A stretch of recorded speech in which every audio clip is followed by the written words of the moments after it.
Yo, this is Galen Bingham, the Leadership Strategist, and welcome to another episode of the Leadership Toolbox. And I am, I'm really excited. I say that every time, but this time I get to talk with someone who I just met. You ever meet someone either in person or virtually, and you just hit it off and you just know that this other person is the real thing? That is absolutely what happened to me when I met Daniel Folk, who is the featured guest of this conversation. This guy is just one of the most courageous guys I've met recently. And I want to tell you a very, very short story as to how we met, and then I'm going to turn the mic over to Daniel. I have really, in recent months, wanted to step into and step up my game on trying to help people become the greatest in the world in their thing. And so I was looking for coaching programs to be a part of, coaching systems to incorporate into what I do, and went online and found this crazy idea called 100 Life Designs, where everything is done almost digitally as far as connecting people, connecting mentors, connecting experts with the folks that are needing those resources. And I had never, ever seen anything like this before. And quite honestly, I didn't even think it was possible to do what this company was professing to do. And so I reached out and submitted my application and had some conversations with who I assumed would have been just one of the people working there. Come to find out, it was the founder of the company. From there, we've just really developed, I think, a fast respect for each other. And when I met with him and talked to him briefly, I said, dude, I've got to get you on to the Leadership Toolbox to hear your story, but more importantly, hear one or two or three processes or tools leaders might want to have in their toolbox, and that other people that maybe are non-leaders would want to have in order to achieve personal excellence. So with that, Daniel, welcome to the show. And I would love for you to share a little bit about yourself. Hey, Galen, thank you so much, man. That's quite an introduction. I appreciate that. I mean, like you said, I am the founder of 100 Life Design. This has been my baby, if you will, for the last several years now. It is very much a online coaching platform, as you've correctly identified, and it is something that I do think is rather revolutionary in the fact that it is all digital. It's about connecting mentors and business experts, health professionals, life coaches together, and making the service very, very accessible to people. And I was also I appreciate your sentiments about your story and us getting along and how we came in touch with one another. It was very exciting to see your application come in. That was really cool, man. Okay. Well, hey, I got a quick question, because I'm sure you're going to get into this, but I've got to know, how do you go from the current idea of what coaching is, even the current idea of what mentorship is, to there's got to be a different way, a better way that has not been done, that no one is doing, and I think I'm crazy enough to be the one to do it. How do you get there? So, I mean, a lot of it was just kind of based on my experience and my background. My background is in psychology. So I've worked in research facilities, in private practice, clinical settings, and I've also been a business psychologist of sorts for a Fortune 500 company myself. And so a lot of this kind of stemmed from my experience working with different populations of people in very different capacities. The fact that I'm providing mentorship through a digital medium, so, a platform-based video connection system, that is not particularly unique. We've all used computers and had FaceTime conversations before. But the thing that struck me as, that stood out to me the most and inspired me to do this was how we think about mentorship and creating a paradigm shift in what it means to ask for help. If we look at therapeutic services or going to, ask for help or advice, there is we can call it whatever we want. We can call it coaching or whatever, but I still to some degree feel that there is a taboo around it. A lot of people, are assuming, oh God, if I have to ask for help, this implies weakness or there's something wrong with me. And that could not be further from the truth. I mean, we look at the most successful people in life, and I'm using air quotes around successful because I think, you can define that however you want to. Maybe that just means your happiness, your prosperity, finances, whatever. It doesn't matter. But the people who are really, the most successful in life always attribute a huge amount of their achievements to having a mentor or mentors. How is it then that there is kind of this shame or this taboo feeling or notion around asking for help, yet at the same time, those who are really doing something amazing clearly had no problem working with somebody and asking for help? So I wanted to change the way that we think about that. And to me, it's one thing to go out and say, oh, well, all these famous people have done this or whatever. But I wanted to create something that had a little bit more of a lifestyle feel to it. It had some sex appeal. It's something to be celebrated. We've had conversations before, and you really nicely summarized having goals and making money. The money isn't the end game. It's a kind of a way to measure how well you're doing, but really it's about enjoying what it is you're doing. And I think, a lot more attention needs to be put on celebrating the hustle or the grind and getting to where you're going. And creating that paradigm shift in how we think about mentorship was huge. And then I think also just the fact that, some people are very fortunate in that they can turn to their friends or their family and they have a supportive social network. But for a lot of individuals, they just don't have that, or they don't know who to turn to. And so making that part of it accessible, but also making it cool, if you will, that was really, kind of the driving force for me. So fantastic. Yeah. Okay. So great. You obviously have a leader's heart, a coaching heart. Prior to becoming CEO and founder of 100 Life Design, take me back. What were some of the early signs, even before your degrees, that suggested to you that, hey, I really enjoy this leadership space, this investing in others, this thinking beyond maybe even the task that you might be focused on? Can you think of a time in your youth or earlier where you stepped into a leadership situation? I think the way that I would answer that question starts with first my interest in, and let's call them like enterprising endeavors. I started my first little business, if you will, when I was maybe 15 years old. I had saved up some money, and unfortunately, when my grandmother died, she left me a very small inheritance of like $1,000. Okay. So one of my biggest passions is cars and auto mechanics, and I bought just a total beater of a car. And my plan was to learn how engines work, and I would, fix it up a little bit. And so I did, and with the help of my dad, I learned how, a car basically works, put in some time and a little bit of money into this thing. And I ended up selling my first car before ever even getting my driver's license. But the key thing there was I made some money when I sold it. And it was like, I don't know, $500 or something, right? But when you're 15, 16 years old, that's huge. Oh my gosh, that's it. From right then and there, I knew that I liked making money, and I knew that if I was willing to put in some time and some effort into something, I could reap the fruits of my labor. So that was a very reinforcing lesson. Going through school, I was working as a mechanic. That really wasn't cutting the bill for me. And going through school, I didn't want to do like engineering or mathematics or something like this. I just couldn't do it. I wouldn't say that I had this kind of moment when I was like, yeah, I want to invest in something bigger than what's right in front of me, or I'm a leader, if you will. I never really thought of myself that way. I just took a genuine interest in people and how the mind works. And I knew that I enjoyed business. I had a choice to continue going to further graduate school to pursue a PhD.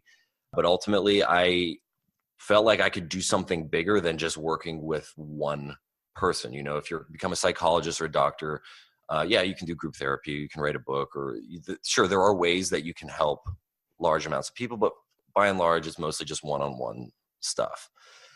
I was trying to figure out a way to combine these two interests and have a bigger positive impact on people. Somebody, like Dr. Phil, for example, he's got a TV show and he has a huge impact on individuals that way. Or guys like Tony Robbins, I think they're fascinating in that they take the principles of psychology and in some cases business, and they're able to make it very accessible on a massive scale to individuals. And yeah, I guess I'm kind of going in circles now, but really it was just more of a natural progression rather than a aha moment or some sort of awakening inside of me. Got it. Everything seems to be panning out for you. I mean, no desire to make millions and millions of dollars. Yes, everything is panning out the way I wanted to. It's a lot slower than, you realize. You always hear these success stories of people starting some sort of business and it sounds like it just happened overnight. And wow, what a great idea. It's just naturally unfolding. And I can assure you that is certainly not the case. But yes, I would say that I'm very satisfied with how things have been playing out. Prior to actually going live here, we were talking about another project that you're part of that I've got some familiarity with, and that is the Good Men Project, which is kind of an online, almost a cult-like following focused on men. And you are a contributor. You've written a couple of blog posts with them. The one that I was reading and was actually kind of intrigued by, the title is Dream Beyond Personal Goals. Tell me a little bit about that, because you were really making a distinction between having dreams and setting goals. And very often we hear those two words used interchangeably, almost as synonyms. And you make a distinction between the two, which I thought was kind of interesting. You're correct in that we often use them interchangeably, but at the same time, there's also goals are often seen as very kind of concrete things, if you will, right? You can kind of think of them strategically or formulaically, and I want to do X, therefore I must do this and that. Whereas dreams are kind of this more abstract, intangible concept. So much so that oftentimes when people dream a little too big, we label them as just that, dreamers. It's never going to happen. You're out of your mind, right? The distinction that I've been trying to draw between the two is using those definitions, but in very positive ways. So dreams are your vision. It's where do you want to go? It's your guiding principle or your compass, if we're going to use more metaphors. And ultimately, dreams are never really supposed to be accomplished. And that's a good thing. You're always supposed to kind of keep working towards the next best thing. Otherwise, if you reach your dream, you've just accomplished a really big goal. And that is the distincting factor. I mean, goals are the necessary formulaic steps that you put in place to continually work towards that dream or that vision that you've got. That's basically the gist of it. Fantastic. So you are an entrepreneur, you are an innovator, you are a businessman, you're a pretty smart dude with degrees. What are some of the things that you enjoy reading? Do you have any authors or books that you really hold to be important to building your current mental model of how the world works?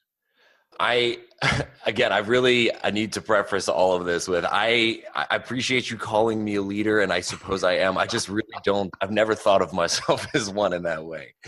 And I guess because of that, I've been drawn to a lot of literature around, some of the science and philosophical thinkings about what makes a good leader, or how do you run a proper organization, one that is not dysfunctional, one that is, healthy. It's no coincidence that I'm using those specific words. The author whom I've read a lot of has been Patrick Lencioni. He's the author of books like The 5 Dysfunctions of a Team, The Advantage, stuff like this. And I've also had the opportunity to work with one of their principal consultants as well. And I just very much appreciate the down-to-earth approach that book or those books have around the principles of leading people, creating health in an organization, helping people find their purpose and fulfillment, rather than focusing on just like key metrics and profitability and kind of these more old school ways of thinking about business. Mm-hmm. I am a big fan, gigantic fan of Patrick Lencioni. So much, in fact, there are two. Just one quick story, but in all the teams that I would lead in a variety of organizations, one of the first things that I would do is I would buy a copy of Five Dysfunctions of a Team. Literally, my first week on the job, I would buy copies of that book for everyone on my team. I would hand them out, and then assign a reading assignment. We're going to read this book, and next month when we get back together for my second month on the team, we're going to talk about this book, because I found that to be just an effective way to talk about the organization and our aspiration for the team without talking about each other. And I found that you have to do that right away, because if you wait until your first year is done and you assign that book, now you're talking about folks, right? Now you're sending you're sending messages, and they pick up on that pretty quickly. But that was absolutely my pattern and my process for starting any team. And when I finally decided to write my first book, that was the type of response that I wanted to have. And so my book is literally a leadership fable, written in the spirit of Five Dysfunctions of a Team, and many of the other books that you've mentioned. Patrick Lencioni is a big, big, big measuring post for me as an author. I completely agree. So fantastic. All right. So one of the things I want to do two things here. So one, I do want to have you talk more about 100 Life Design, and how people might get involved, either if they're looking for mentorship or coaching or expertise in a particular area, or how they might get involved if they have some expertise that they would like to offer up as support. So I want to cover that, and I want you to spend some time talking about that. What are two or three tools or processes that you would encourage every leader, and I use that word in a variety of different ways, either you're a people leader where you've got folks reporting to you in an organization, that kind of thing, or you're pursuing personal excellence. You're trying to be the greatest in the world at your thing, and you're leading yourself. What are one or two tools that you recommend that people like that have in their toolbox? So I've actually got four here. I've been thinking about this a little bit. I've got four that I think are really relevant for either leadership in the business setting or personal self-development. And I'll be brief because I know you only asked for two. But the first one, oh, and by the way, these have come up. I've been thinking about these based on positive and negative experiences that I've had in my previous working career as an employee. So working for somebody who I thought was an excellent leader versus somebody who had room for improvement. And then these are things that I have promised myself that I would implement into my own practices and would interact with my team in these ways. And I have found them to be, very, very worthwhile. The first one is giving praise, particularly when it's due, so in the moment, and if you can do it in front of other people. We've probably heard that before, but a lot of people want to, not only does it feel good to receive, hey, congratulations or nice job, well done, when it's obviously said sincerely and genuinely, but being able to do that in front of others as well. And it's not to create the, oh, look, there's the teacher's pet, or this is the suck up student, or anything like that. It's very casual, but it's sincere. It is giving that immediate recognition, that immediate gratification that something was done correctly. It's very reinforcing. And the recipient of that not only feels good for having been acknowledged, but that it was done so publicly. And, the egotistical selves within all of us feel good about that. Yeah. It also sends a message to the rest of the organization as to what good looks like. So that's a great point. Absolutely. It's a very indirect way of kind of setting the standard as well. The second thing that I've got is walking the talk, saying, doing what you say you're going to do. Hypocrisy is something that really cuts away at my core. I hate it. I realized how much I really, really hated it when I was working in one of my last corporate positions. It was really common for leaders there to always say things like, hey, we have an open door policy, or I'm always accessible, or just come on by, like we'll be buddies, it's cool, let's hang out, right? And so I thought, hey, that's great. I'd love to have a chat with the CEO of this company. I'll just walk into his office. And that was absolutely not the case. Now I understand he's a busy guy, but every time I tried to do this, I was just getting shut down time and time again. I think being that's a simple example, like being very accessible. That is something that I believe is important for my clients and for my team, that they can contact me directly. They don't have to go through some sort of formal procedure or anything like that.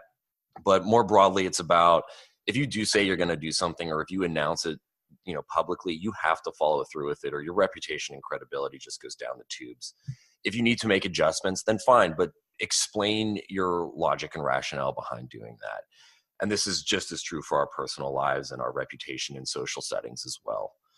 The third thing here is never being too proud to do something. I mean, particularly in the early stages, if you're building something on your own, like, you got to get your hands dirty and do it. I think, people love to celebrate the glorified aspects of being a leader or having your own business. Like, I'm the boss and people work for me and this feels good. And sure, it does, but you can never lose sight of where you came from or why you were doing this to begin with. Again, this is based off of things that I have experienced in the past, but it's harder to have respect for somebody who is above doing something that the average human would have to do, right? And so that kind of ties into point 4 or 3.5, whatever, is simply humility. Recognizing that there is always room for growth. You should always be learning. The world moves very, very quickly, and being set in your ways or assuming you're the best is never a good idea. But also aiming to build a team of people where you're probably not the smartest or the fastest or the best at anything. I mean, you really want to surround yourself with people who are going to challenge you. And that's a healthy thing. It shouldn't be taken as a threat or as an intimidation factor, but I mean, you want people who are who can teach you things and can help you grow. And that's very, very true for running your organization, but even more true, I think, for just developing fully amongst your social network.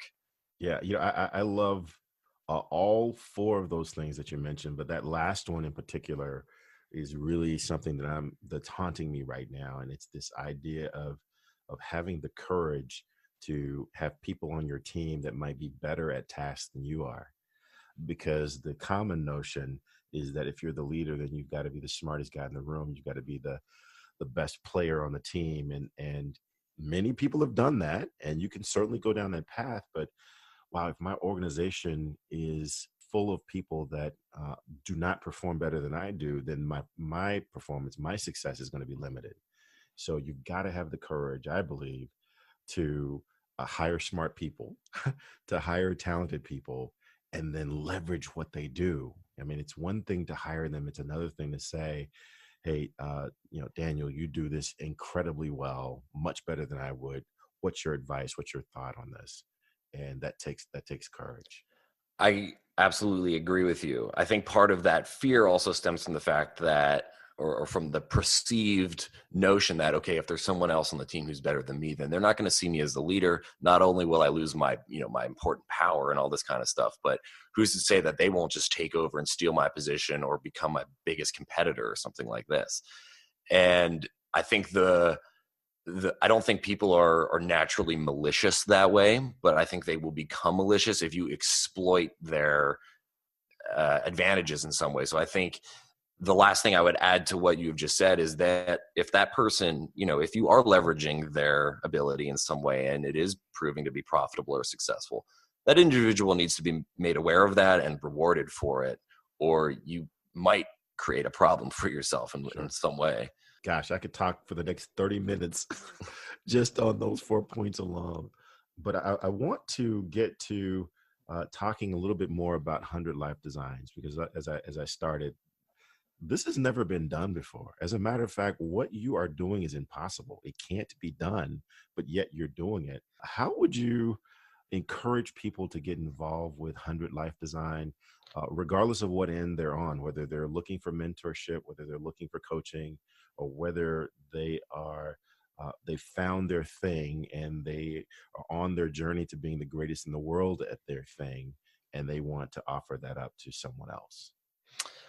Sure. I think individuals who are looking to become mentors, or as I call them, life designers, I think it's for anybody who has reached a point in their life where they are obviously have proven themselves to be successful. It's very important that these individuals are not only philosophical in their speaking and their preaching, but that they have actually translated what it is they preach into something tangible, right? That they're proven individuals and they can deliver results. And whether that's with business or helping people move on after a divorce or weight loss or whatever, they need to actually walk the talk. I'm a very big proponent of that, if you can't already tell, but that is extremely important to me. Yeah. But then there also has to be that desire to want to give back. There is something very rewarding about working with other aspirational people who are on a journey. And if you can be there to help them with that, that's huge. So, anybody who fits that bill, I would absolutely love to talk to about getting involved and becoming a mentor.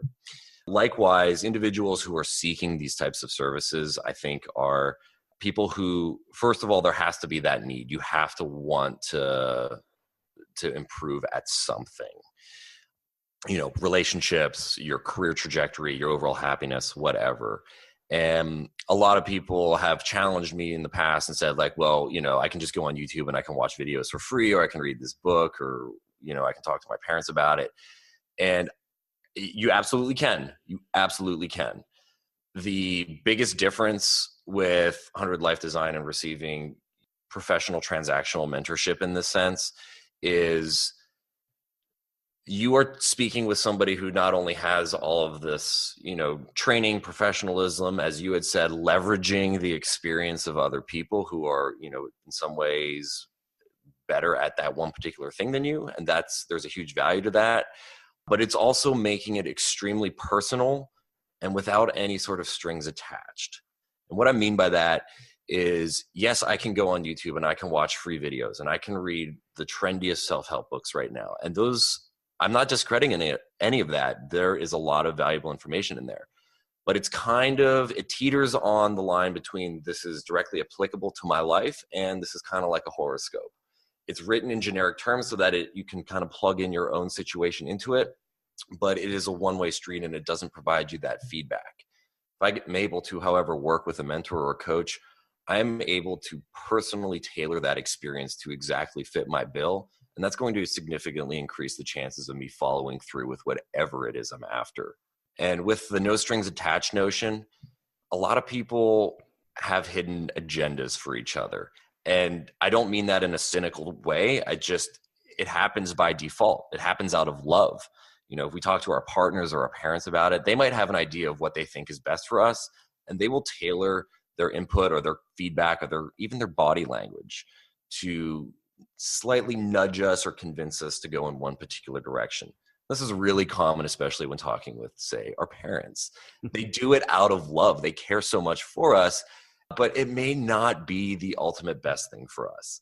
And so doing this with, a third party, a coach, a mentor, somebody who doesn't have a vested interest in you beyond just your mere satisfaction, that takes on a very different, interaction and dynamic. Yeah, because ultimately it's got to be your decision to follow the advice to go down this path or not. And to your point, a lot of times the people we love the most and that love us the most, they have a direction that they will want us to take. But if you can get some advice so that you can make your own decision, but with this advice, that seems to be the best of all worlds. And like I said, that's one of the things that I really, really enjoyed about my research of your company and what you've created. Well, you also have the firsthand experience. I mean, you've done plenty of coaching with strangers and people who you've built that, more formal relationship with. And there is a difference than when you are providing the guidance to, say, your children or those you love. It's a different ballgame, right? It really is. It really is. And then the last thing I'll say about this, because like I said, we could talk for the next hour. I just really enjoy talking with you, man. is that there's a difference between general knowledge and specific knowledge. General knowledge, to your point, you can get from YouTube, you can read a book, you can listen to a seminar, right? And I do seminars. And what I'm providing in a seminar is general knowledge that might apply to the majority of the people in the room. But there's nothing like getting specific knowledge, specifically addressing the thing that I'm struggling with. And that's what you pay for. Absolutely. And you also are paying for the tough love, somebody who's going to ask you those tough questions that you need to hear that other people might, want to tiptoe around, or they may not put it so bluntly. And there's a lot of value to that, as much as it sometimes hurts. Well, fantastic, man. Well, I have enjoyed this conversation as I do with all that I have with you. How can people get a hold of you if they want to learn more about your organization, just have a conversation with you? How can they get in touch with you? You can certainly drop us a line on go on 100lifedesign.com. You can write us an email. I do respond to most of the emails. While I still have the capacity to do that, I will respond to a lot of them. You can certainly follow us on Instagram, write us messages there. More than happy to, to take questions from people. We also have a Facebook page, so you can drop us lines there as well, and certainly we'll get back to you. Fantastic. Well, I will tell you, it is well worth whatever time you can spend not only conversing with Daniel, but looking into 100 Life Design. I am really, really impressed, and I can't think of a way to endorse it even more fully. This has been another episode of the Leadership Toolbox. This is Galen Bingham, the Leadership Strategist, and I believe that everyone was designed to be the greatest in the world at something, and therefore your life's mission is to find your thing so that you can get on with being the greatest in the world. Thank you. Until next time.